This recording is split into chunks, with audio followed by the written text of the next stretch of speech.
St. Patrick's Day is just a couple days away, and we need to make some corned beef. Now, a lot of you are like, oh no, what kind of chef uses a packet?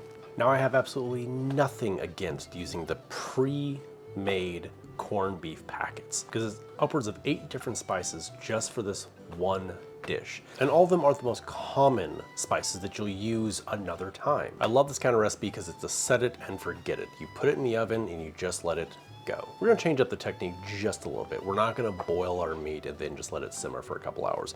What we're gonna do is we're gonna sear it on all sides first to make it like more of a pot roast. We're gonna start by using some good old French's yellow mustard.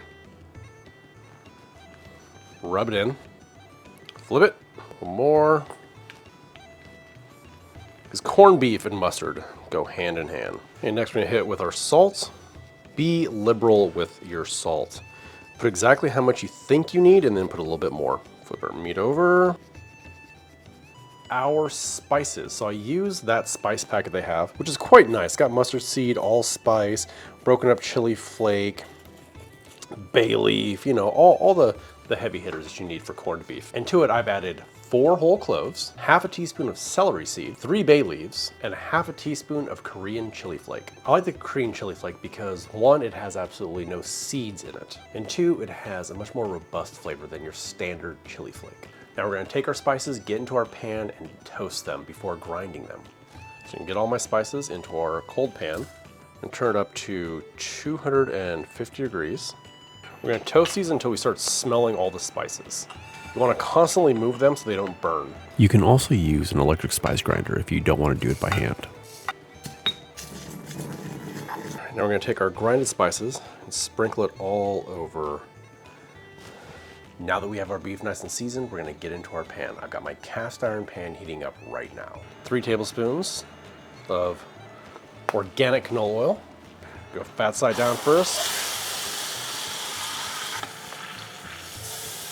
For me to turn. Now that our meat's brown on both sides, we're gonna take it out. Scrape up all that in the bottom. Add another 2 tablespoons of oil, 2 onions, 3 large carrots cut into 1-inch pieces, 4 stalks of celery cut again into 1-inch pieces, and 20 cloves of garlic roughly chopped. Give this a stir. Now we only want a little bit of color in our vegetables because this is gonna braise for about 3.5 hours. The funny thing is it's already smelling like corned beef in here with all these spices. And now, for a secret ingredient, we're gonna add a little Guinness to this. Beautiful sound. We're gonna use this to deglaze. Beautiful.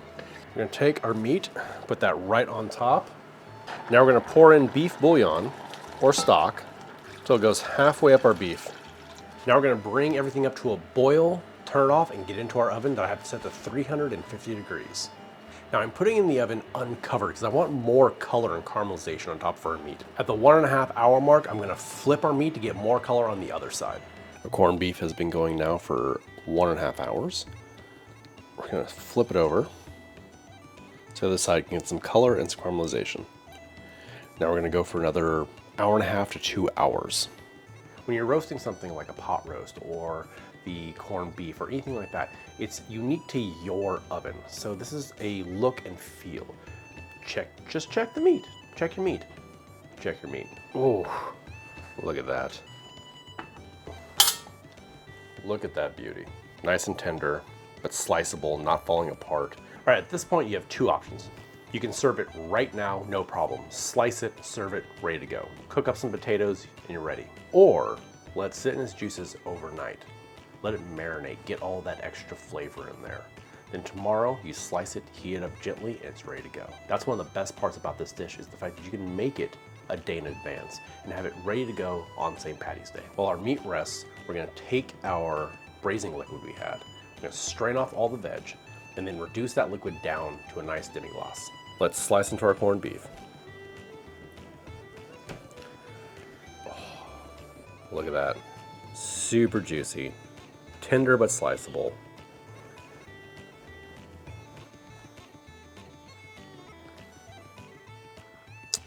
few nice big pieces of our corned beef, potatoes that we cooked in our broth, our vegetables. There's just something magical about a carrot that's been cooked in meat juice. Our reduced broth, for a little extra flavor, a little dollop of our horseradish cream. Give it a taste.